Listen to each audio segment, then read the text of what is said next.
पे उनके पीछे अदानी का लोगो है, अदानी जी के हवाई जहाज में घुस रहे हैं। तो मैंने सोचा कि आज के प्रेसिडेंट्स एड्रेस में मैं थोड़ा जो नरेंद्र मोदी जी का और अदानी जी का रिश्ता है उसके बारे में आपको थोड़ा बता देता हूं। प्लीज प्लीज बताइए बताइए। तो वो आप बता देना।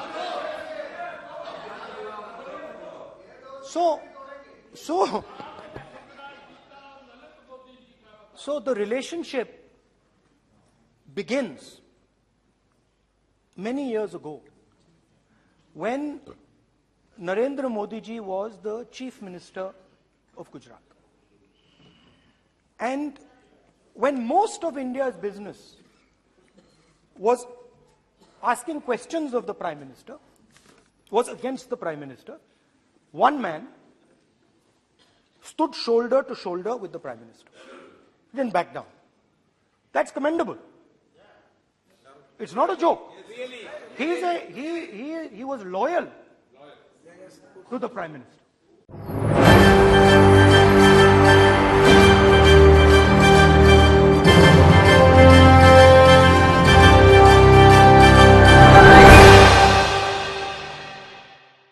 नमस्कार, मैं हूं राहुल शर्मा। आप देख रहे हैं SPN न्यूज। स्वागत है आप सभी का हमारे इस प्रोग्राम में। प्रोग्राम की शुरुआत इस वक्त हम कर रहे हैं गौतम अडानी से। जी हां, गौतम अडानी परिचय के मोहताज नहीं है, एक ऐसे बिजनेसमैन जिनका कारोबार भारत में ही नहीं बल्कि विदेशों में भी है। जी हां, एक वक्त में गौतम अडानी 500-600 नंबर पर आते थे। जी हां, नंबरिंग के हिसाब से 500-600 पायदान पर थे।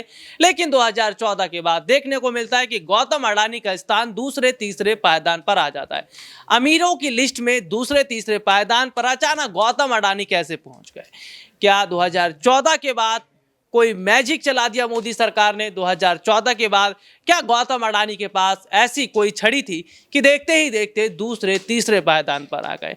गौतम अडानी दूसरे तीसरे पायदान पर आ गए। हालांकि सवाल बहुत पहले से उठ तो रहा था, लेकिन सवाल यह भी खड़ा किया जा रहा था कि गौतम अडानी के हाथ में देश की सारी संपत्ति देना क्या ठीक है?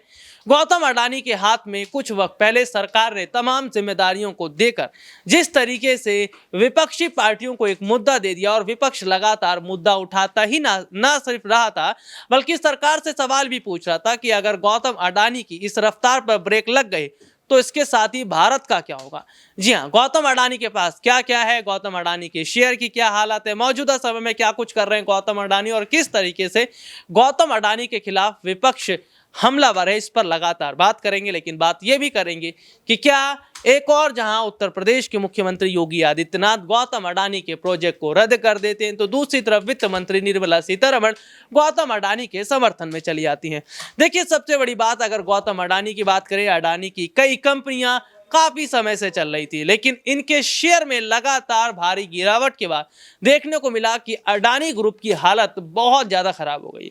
अडानी ग्रीनरी है, अडानी गैस है, अडानी की अगर बात करें तो जिस तरीके से हमने देखा ऐसे तमाम जो कंपनियां उन्होंने बनाई हैं, हफ्ते भर पहले 24 जनवरी से पहले इनके हालात बहुत बेहतर थे, लेकिन 24 जनवरी के बाद लगातार शेयर गिरते चले गए और हालत यह है कि गौतम अडानी ऊपर से नीचे तक कर्ज के तले दब गए हैं। सवाल यह है कि निवेशकों का पैसा कैसे लौटा पाएंगे भी या नहीं, एक बड़ा सवाल है। लेकिन सबसे बड़ी बात है गौतम अडानी के शेयर लगातार अभी भी गिर रहे हैं और विपक्ष बहुत पहले से कह रहा था कि अडानी के हाथ में तमाम जिम्मेदारियां देना क्या ठीक रहेगा। मेरे साथ मेरे दो सहयोगी जुड़ेंगे और सबसे पहले ऋतिक जुड़े हुए। ऋतिक, बहुत बहुत स्वागत है आपका। और ऋतिक, जिस तरीके से हम देख रहे हैं सड़क से संसद तक प्रदर्शन चल रहा है, विपक्षी पार्टियां हर मोर्चे पर सवाल कर रही हैं कि आखिरकार रिश्ता क्या है अडानी और मोदी के बीच में। हालांकि तस्वीरें भी बहुत कुछ नजारा दे रही हैं, लेकिन क्या वाकई अब जिस तरीके से हम देख रहे हैं कि बीजेपी में दो भाग बढ़ गया, एक और जहां उत्तर प्रदेश में योगी सरकार हजारों करोड़ रुपए का प्रोजेक्ट रद्द कर देते हैं, वित्त मंत्री केंद्र स्तर पर अडानी का समर्थन करती है, तो क्या बीजेपी में अब दो हिस्से देखते नजर आ रहे हैं और क्या इससे अब बीजेपी के खिलाफ कहीं ना कहीं अडानी तो नहीं आ जाएंगे? तमाम जो नेता हैं, चाहे विपक्ष के हों चाहे सत्ता पक्ष के हों, अब लक्ष्मण रेखा खींच दी गई है कि इस लक्ष्मण रेखा के बाहर नहीं जाना। क्यों? क्योंकि अडानी जैसे व्यक्ति की जब पोल खुल सकती है, जब अडानी जैसा व्यक्ति जो है सामने आ सकता है, तो कहीं ना कहीं अब सबको डर भरा हुआ है। सबसे बड़ी बात यह है कि जब विपक्ष लगातार सवाल पूछ रहा है, जब राहुल गांधी, मल्लिकार्जुन खड़गे का जिक्र कर लो, पवन खेरा का जिक्र कर लो, सुप्रिया श्रीनेत का जिक्र कर लो, ये एक के बाद अगर एक पोल खोल रहे हैं आंकड़ों के सहित, तो देश के प्रधानमंत्री को आगे आना चाहिए, इस पर जवाब देना चाहिए। लेकिन आप मूक दर्शक बने हुए हैं, आप जवाब नहीं दे रहे हैं। 2024 का लोकसभा चुनाव भी नजदीक है। अगर देश के प्रधानमंत्री चुप्पी नहीं तोड़ेंगे, जो उनके कहा जा रहा है कनेक्शन है, अगर उन कनेक्शन का जो है खुलासा खुद से नहीं करेंगे, तो कहीं ना कहीं सीटों पर प्रभाव पड़ेगा। कहा जा रहा है कि 28% वोटिंग कम भी हो सकती है, कयास लगाया जा रहा है। तो आप समझ सकते हैं कि ये जो रिश्ते की बात कर रहे हैं, देखिए कांग्रेस पार्टी झूठी बात तो कर नहीं कर।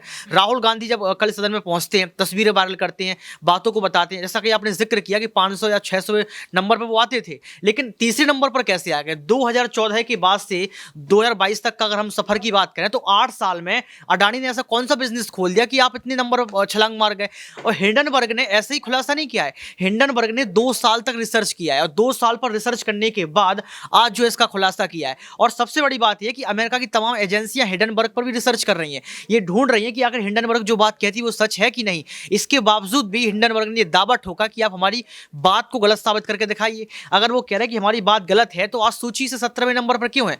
22वें पे आप पहुंचे थे, आप 17वें नंबर पर आ चुके हैं। तो राहुल, आपको बता दें कि यहाँ जिस तरीके का सिनेरियो अभी बना हुआ है, ये कहीं ना कहीं मोदी और अडानी दोनों के लिए खतरनाक साबित हो रहा है।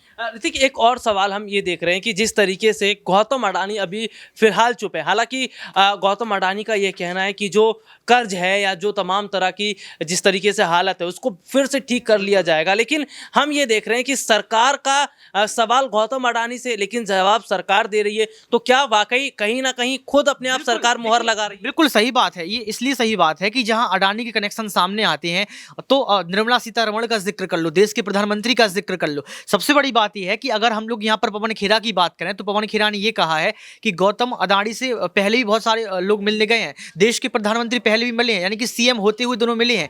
गुजरात से गौतम अडानी आते हैं और गुजरात से प्रधानमंत्री नरेंद्र मोदी भी आते हैं, तो कनेक्शन वहीं से बताए जा रहे हैं। दूसरी बात, जब आप देश के प्रधानमंत्री नहीं थे, तब आप क्यों जाते थे विदेश में मिलने के लिए अडानी से? तो ये भी बात, तो एक के बाद एक जो काले चिट्ठे हैं वो कहीं ना कहीं खुल रहे हैं। तो कनेक्शन की जो बात निकल कर आ रही है, विपक्ष भी डरता है, विपक्ष को भी कहीं ना कहीं डर होता है, लेकिन जब कांग्रेस पार्टी खुलासा कर रही है, तो इसको कहीं ना कहीं सहमति जतानी चाहिए। मैं राहुल आपसे सवाल पूछना चाहूंगा कि आप बताइए कि अगर यही मुद्दा कांग्रेस और अडानी का होता, तो बीजेपी सरकार क्या करती? आज तमाम एजेंसियां सक्रिय हो जाती, आज ईडी सीबीआई का जो है रेड डलने लगती, और कहीं ना कहीं कांग्रेस पार्टी आज फूट फूट कर रो रही होती, क्योंकि डर होता। और आप बीजेपी पार्टी सत्ता पक्ष में है, तो आप देख सकते हैं 74% हिस्सा की बात करें, निजीकरण क्यों हुआ? सबसे बड़ा सवाल है। 2014 के पहले कांग्रेस भी ये काम कर सकती थी, लेकिन नहीं हुआ। आप उस तस्वीर को देखिए जिस तस्वीर में देश के प्रधानमंत्री अडानी के सामने जो है हाथ जोड़ रहे हैं, तो ये तस्वीरें हैं कौन? देश का प्रधानमंत्री, जिसको हम देश का राजा कहते हैं। कोई राजा अपनी प्रजा के सामने हाथ जोड़ता है? देखिए, अडानी भले ही अमीर इंसान बने रहे, लेकिन देश का हिस्सा है, ना कि प्रधानमंत्री हैं, ना कि कोई संवैधानिक उनके पास पद है। तो कई सारी तस्वीरें हैं, सच क्या है झूठ क्या है ये तो वक्त तय करेगा, लेकिन कहीं ना कहीं इस पर सरकार को टिप्पणी करनी चाहिए। बहुत बहुत शुक्रिया आपका। और देखिए, वाकई अगर हम बात करें तो वो कहा जाता है ना कि दर्द किसी को हो रहा है, और देखिए चोट किसी को लग रही है, दर्द किसी को हो रहा है। भाई, चोट जिसको लग रही है, दर्द भी उसको होना चाहिए, लेकिन यहाँ तो तस्वीर ही उल्टी है। चोट किसी और को लग रही है, दर्द किसी और को हो रही है। यही तो जानना चाह रहे हैं कि भाई आखिरकार है क्या और चल क्या रहा था? आखिरकार क्यों अडानी जी और मोदी जी के बीच में जो स्थिति बनी थी उसको क्यों छुपाया जा रहा है? और सत्ता पक्ष ये कह रहे हैं कि कोई ठोस सबूत नहीं है या आधार नहीं है। अच्छा, ठोस सबूत नहीं है तो आप यही बता दीजिए कि हिंडनबर्ग की रिपोर्ट गलत है, और जो हिंडनबर्ग ने कहा है गौतम अडानी को लेकर वो पूरी तरह से फेक है। इसके बाद जनता अपने आप ही समझ आएगी, लेकिन आप नहीं कह पाएंगे। क्यों? क्योंकि अब आपका सच सामने आ गया, और यही कहा जा रहा है कि भाई दर्द किसी और को और चोट किसी और को, क्योंकि सरकार का एक बड़ा कनेक्शन गौतम अडानी के साथ जुड़ा हुआ। आशिफ सर मेरे साथ जुड़े हुए हैं, और आशिफ सर, मेरा सवाल यहीं से ये कहा जा रहा है कि भाई सवाल तो पूछा जाता है सेठ जी से, लेकिन जवाब साहू दे रहे हैं, ये क्या चक्कर है? शुक्रिया राहुल सर। देखिए, यही होता ही रहा है। आप पेट्रोलियम मंत्री से पूछेंगे तो फिर कृषि मंत्री उसका जवाब देंगे। बीजेपी की यही रणनीति रही है। उसकी वजह सबसे बड़ी ये है क्योंकि उनका मुखिया ही एक है। दरअसल जो जिस विभाग में है उस विभाग की उनकी पूरी कैपेसिटी सीट ही नहीं दी गई। बिल्कुल सही कहा आपने कि आज सेठ आ गए हैं और सेठों का कब्जा दरअसल हमारे देश की जनता पे हो गया। यही वजह है कि आज इतना बड़ा घोटाला हो गया, फिर भी सब चुप हैं। आज देश के प्रधानमंत्री नरेंद्र मोदी संसद में बातचीत कर रहे हैं, लेकिन शायद बिल्कुल ऑफ द कैमरा भी आपने कहा और ये उम्मीदें अभी भी लग रही है। आज भी वो अर्थव्यवस्था के बारे में जिक्र कर रहे हैं कि हमारे पड़ोसी देश बर्बाद हो रहे हैं और हम आज भी खुश हैं। लेकिन उम्मीद यही है कि देखिए कहीं शायद अडानी के घोटाले पे कुछ बात रखें, हिडन वर्ड पे रखें, क्योंकि आज पूरा देश उनको बारीकी से सुन रहा है कि कम से कम उम्मीद है। लेकिन सेठ की जो ताकत है उससे फिलहाल तो नहीं लगता कि मोदी जी कुछ बोल पाएंगे। बहुत बहुत शुक्रिया आशिफ सर आपका। और देखिए वाकई ये कहा जा रहा है कि भाई जिस तरीके की स्थिति इस वक्त बनी है, ये कहा जाता है कि दोनों के हाथों में लड्डू है। जी हाँ, सरकार के हाथ में भी और गौतम अडानी के हाथ में भी। और देखिए ये कहना कि भाई गौतम अडानी को किसने आगे पहुंचाया या गौतम अडानी यहाँ तक कैसे पहुंचे हैं, ये हर कोई जानता है। इसका ज़्यादा परिचय देना फिलहाल इतना ठीक नहीं रहेगा, क्योंकि जनता जागरूक है, जनता चीज़ों को समझती है। हालांकि अब देखना होगा कि क्या गौतम अडानी को लेकर जिस तरीके से विपक्षी पार्टियों ने शोर मचाना शुरू कर दिया या गौतम अडानी को लेकर सवाल पूछा जा रहा है, क्या गौतम अडानी उसका जवाब देंगे। हालांकि गौतम अडानी जवाब तो नहीं दे रहे हैं, लेकिन लगता है कि उनकी मौजूदा समय में सरकार ही अपने आप में जवाब देती चली जा रही है, क्योंकि सरकार जो है वो राइट हैंड है। क्योंकि गौतम अडानी से सवाल होगा नहीं और अडानी जवाब देंगे नहीं, इसलिए सरकार के तमाम मंत्री इस वक्त उनका जवाब देते नजर आ रहे हैं। लेकिन एक बात है कि जेपीसी की क्या गठन होगा, जेपीसी की बैठक होगी, और जेपीसी की बैठक होगी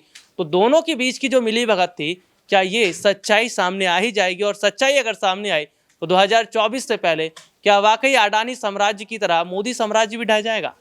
आज के लिए इतना ही, आपसे फिर दोबारा मुलाकात होगी, तब तक के लिए इजाजत दीजिए, नमस्कार।